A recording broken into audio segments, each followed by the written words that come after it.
Have you ever been confused by words like kindergarten, middle school, or high school when you hear Americans talking about education? Hi, I'm Jason, and this is Jason's Easy English, a podcast that helps you improve your English and learn about American culture with clear, understandable episodes in authentic, everyday language. Today, we're going to talk about levels in the American educational system, from preschool all the way to the PhD. I'll explain typical ages, grade levels, and the difference between public and private schools here in the United States.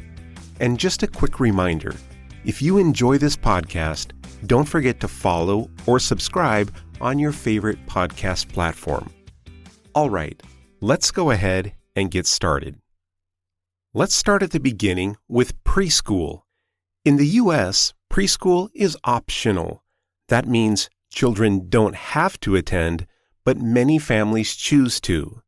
Most kids begin preschool when they're about 3 or 4 years old.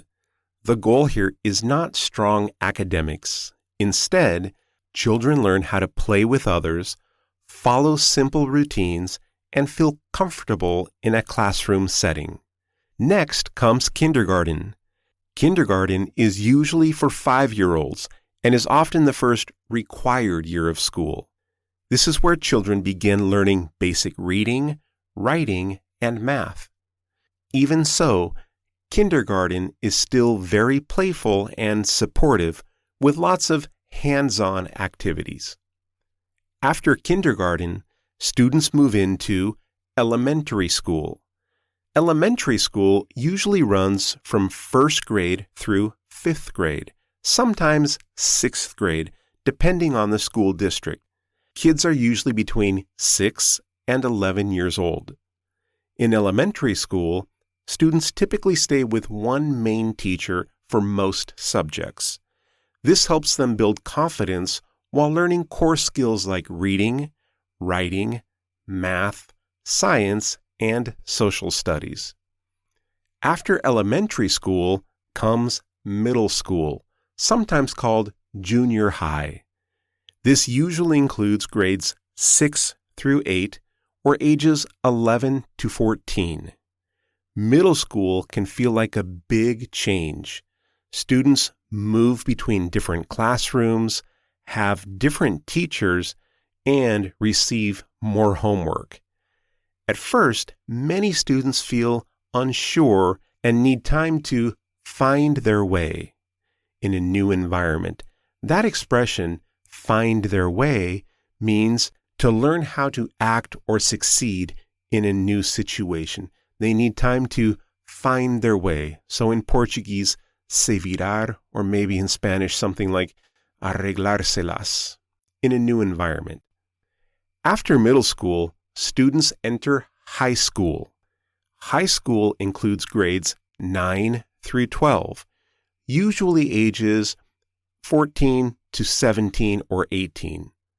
During these years, students earn credits and work toward a high school diploma. I want to focus on that phrasal verb, work toward. That means to make an effort to reach a goal, right? So in Portuguese, trabalhar para alcanzar, or in Spanish, trabajar para lograr. The goal of high school is to work toward that high school diploma. Students must keep up with several subjects at the same time, like English, math, science, and history. Now that expression, to keep up with, means to stay at the same level or speed, right? So in Portuguese, acompanhar, or in Spanish, mantener el ritmo.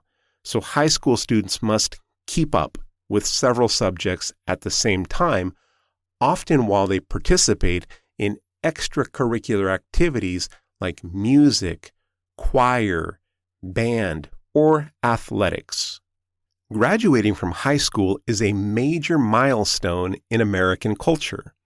Many students attend a formal graduation ceremony where they wear caps and gowns, and families come together to celebrate. I'm sure you've seen this in many movies and TV shows.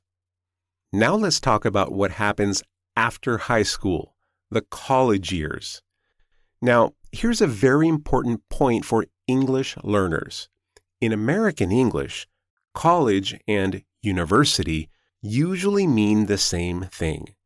If someone says, "I'm in college," they might be studying at a large university or a smaller institution. In everyday speech, Americans use the two words college and university almost interchangeably. Most students start college around age 18. A bachelor's degree or an undergraduate degree, a bachelor's degree, usually takes about 4 years to complete. College life offers students much more independence. Students choose their own classes, manage their schedules, and slowly get used to making decisions on their own. Now that phrase, "they get used to," means that they become comfortable doing something new. So in Portuguese, se acostumar, or in Spanish, acostumbrarse. College students get used to making decisions on their own. After earning a bachelor's degree, some students continue to graduate school. Graduate school includes master's degrees and doctoral degrees like the PhD. A master's degree typically takes 2 years. A PhD can take 5 years or more and involves focused long-term research. PhD students usually focus on a very specific topic for many years. And of course, the expression "to focus on" just means se concentrar en or enfocarse en Spanish. So PhD students focus on a very specific topic. Now let's look at public and private schools in the United States. Public schools are funded by the government and are free for students. Most American children attend public schools. Private schools are paid for by families and may be religious or independent. Choosing between public and private school often comes down to location, family values, and budget. That expression "comes down to" means to be decided by one main thing. So in Portuguese, se resume a, or in Spanish, se reduce a. So the choice between public and private school often comes down to location or family values or budget. One final thing to know is that the American school system is very flexible.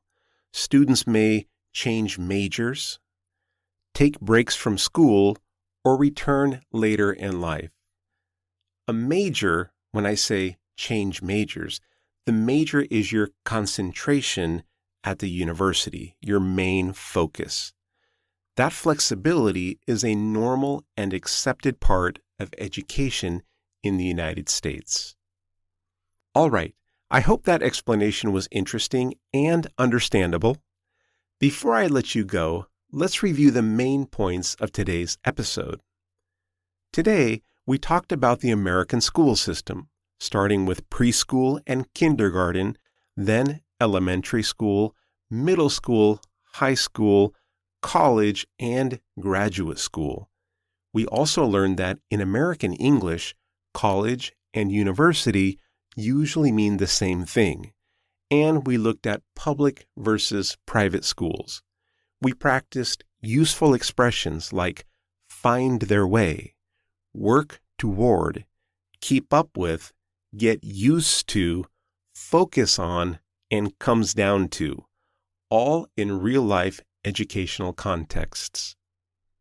Well, that's all I have for today.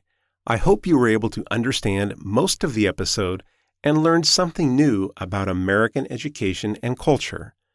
Be sure to follow or subscribe to my podcast, and please share Jason's Easy English with friends who are also learning English.